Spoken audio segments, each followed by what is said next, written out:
Hey everybody, welcome back. Guru Nation, how's it going? I'm here at the office with Chris, surrounded by jelly beans, M&Ms, beads from Bourbon Street. Yeah, New Orleans. Autographs, creating content. So Chris actually got a question this time.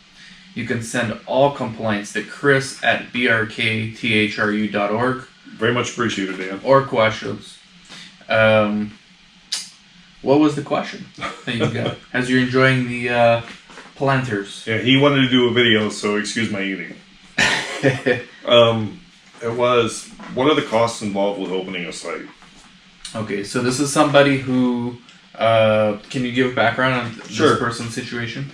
They're research naive. They've never started a site or worked in research. But they have a number of physicians in their network that are interested in research. Oh, okay. And they own this network. So they own indirectly.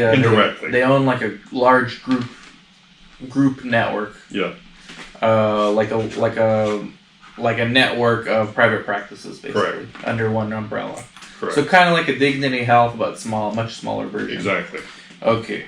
That is a great potential, I think. Yeah, absolutely. For research. So what did you tell this person? And why are they not a client yet of ours? Mm-hmm. Which, by the way, we do offer services for people just like this or much smaller. Yeah. They've had a number of questions. So they're moving towards becoming a client. Okay. But first they need to understand what's all involved. Mm-hmm. Should they start their own research site? Should they work out of the physician's facility? So they have numerous physicians' facilities. Right.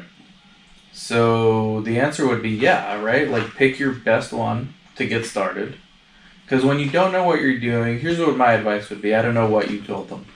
You can talk about what you told them, but my advice would be pick your best one, like the one with either the most patients or the PI who's most receptive to doing research, the one who trusts you the most, and then the one where you can like manage it best. So if you live in Mobile, Alabama, you should probably pick that one because you're there. If you're the owner, you can go manage it better.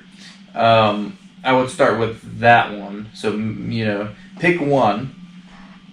And then once that is successful, it's only going to be like 6 to 12 months before you know whether it's successful or not. Of course, there's going to be growing pains after that, but give it 6 to 12 months to figure out if you know what you're doing. It is a steep learning curve.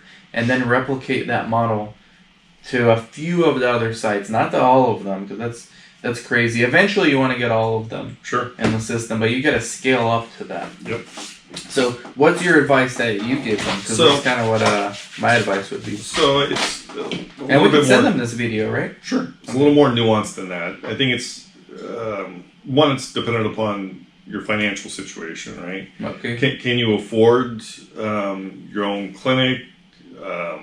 Does the physician's facility, because this came up actually in this conversation, the facilities don't have the space to do research. Right? Okay. So they were. It's funny. The video I'm processing right now is about what CRAs look at during site selection visit, and the clip that I'm actually using for YouTube is about space. So we talk about space. Sure. It's very underrated how much space is required in research. Yeah, you absolutely need some space. You definitely need space. And why is that? Why somebody watching right now or listening, they're like, well, why? Sure, all the supplies. There's lots of supplies that are shipped to the site, as well as things that are generated in terms of if you're using paper source, you're going to generate a lot of material, right? You have patient charts, you're going to have regulatory binders. There's just a lot of different things are generated for research. And when I tell people, because we have this conversation with people all the time, and then they ask me, well, seeing that we are entering an era of e-source and e-regulatory, do you think that still is the case? I say yes, because your study coordinator, we can take this camera and go show you Rosario. She has her own office because a study coordinator is a full-time job. Sure. And in a lot of these medical practices that don't do research, there's no space for a study coordinator, really. Mm-hmm. And that's not to even mention the monitor that comes out per study. Per study, one monitor will come out every 4 to 8 weeks. Yep. So you need space for them too. You don't want them using the coordinator room. Exactly. And you don't want them using the restroom, which is what I said in this video I'm processing now as well. Which monitors have been put in the restroom as well. No way, seriously? Yeah. I've never heard that, but I've heard it. I've heard little closets, large walk-in closets. Restrooms. Yeah. Interesting. Yep. I think I would object as a CRA to the restroom.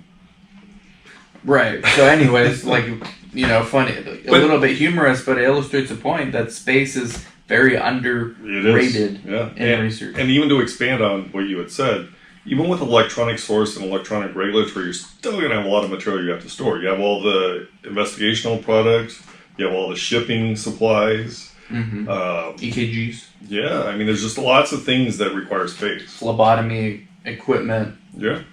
I mean, those lab boxes are huge. Shipping boxes, and then you have the kits, the lab kits. Those are fairly large as well. Remember when you and I visited Mount Sinai pre-COVID in Manhattan? Yeah. And they were saying they were storing their lab kits in the ceiling. What do you even call this? Ceiling tiles, above the ceiling tiles. They were running out of space, so they were just putting them there. Yeah.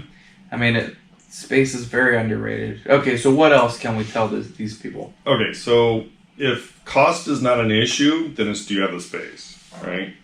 And again, if cost is not an issue and there's no space, you're going to be renting your own facility, right? Which presents its own challenges too. Yep. Because then you got to get the doctor to want to, and the clinicians to come to you when they're so accustomed to getting everything done at their place, right? And even then, they still don't have time often enough to do research stuff, right? So it presents its own challenges, whether it's in the physician's office or your own office, besides just space. Oh, absolutely. You got to consider, and you got to know what kind of PI you're dealing with.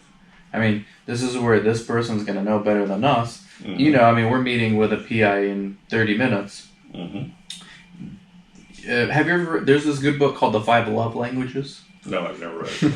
Basically, not to digress too much, but it's important.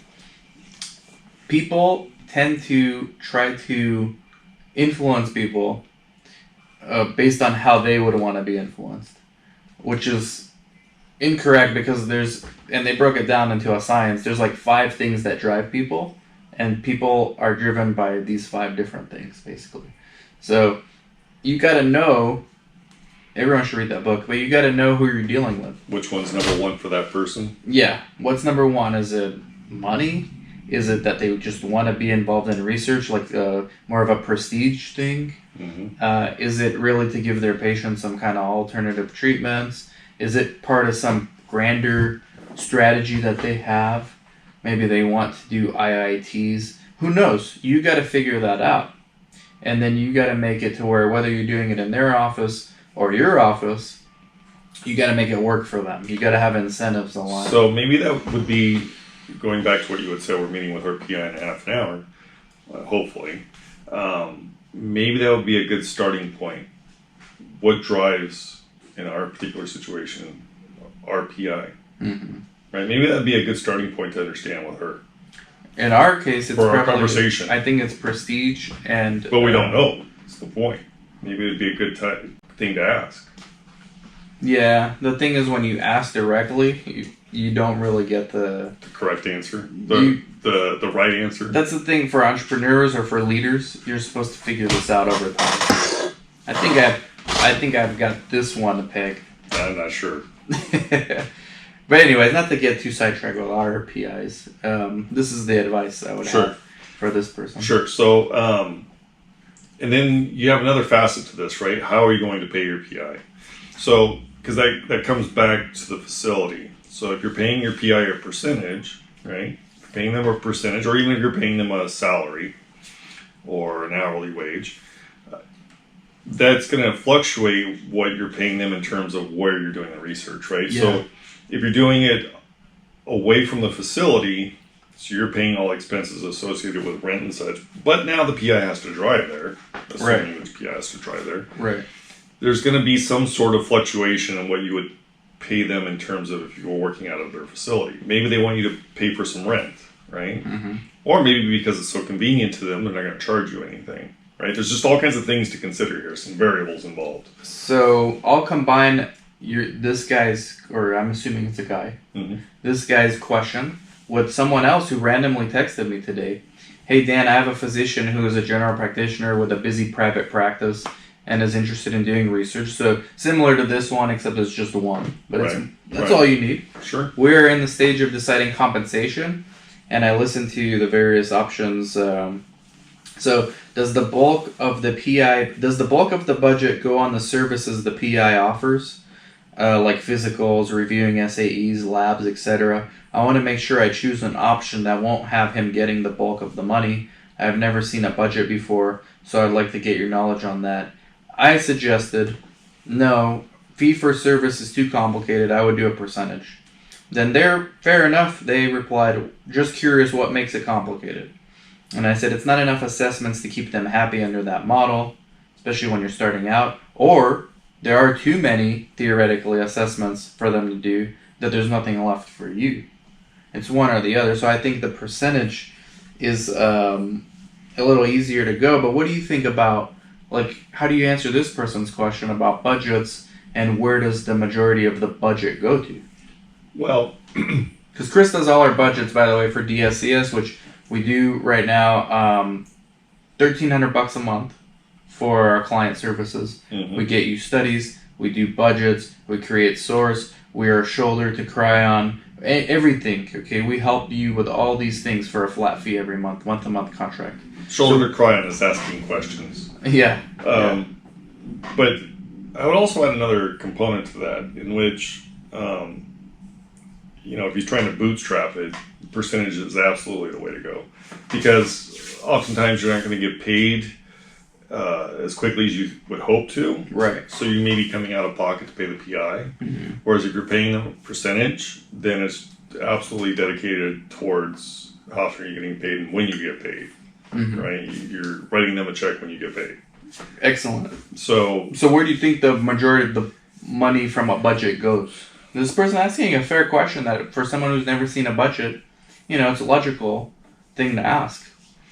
So I would say most of it's not to the PI or directly associated with what the PI does, for the most part, right? Because you do have, like, for example, a PI fee, right? But you also have a CRC fee, right? You have overhead. That's definitely not the PI, right? You have AEs, vitals. None of this is really it is and it isn't the PI, right? It is and it isn't, because technically everything's the PI. Right. Because they're supposed to have oversight over everything. Exactly. But in reality, I get what this person's asking. Reviewing SAEs, that's 100% a PI thing. But what about con meds, though? They got to review them, they have to sign off on them, but really they're not capturing the data. Right. That's more the coordinator. Right. So this is why I think you don't want to go. This is why I advise this person against the fee for service route, not just because of bootstrapping, mm-hmm. but because of the fact that the PI can argue that everything, if they look at the budget, they're going to say, well, I do all of this. Or at least I'm responsible for all of it. Yeah, so then I should get fee for service for everything. There's nothing left for you. Yeah, you get zero. Right. So I think a more fair way would be 10 to 50% of the overall study budget of the gross, depending on the situation, a lot of which we already discussed previously. Are you using their office? Mm-hmm. Are you using their staff? Are they charging you rent? Mm-hmm. Are you using their staff for free? Are you using their supplies? Paper, toner, trash bags, electricity, Wi-Fi. Internet, phone, phlebotomy equipment, everything, right? That all adds up. It does, absolutely. So 50% would be more fair if the case were that they're allowing you to do everything and use everything and no rent being charged. 10% would be more fair if you're paying for everything, including the rent. 10 to 20. 10 to 20. Matter of fact, this meeting is to talk to our current PI, who's one of our owners, about bringing in another PI who may or may not be an owner, but then we're going to discuss percentages and things like that, right? And we have 20% under our 25. model. Is it 25? Well, yeah, currently. No, but as if he were to come on as a contractor. 20. Yeah, 20%. So there's a lot to consider, and I know people are looking for a blueprint. And the thing is, there is no blueprint.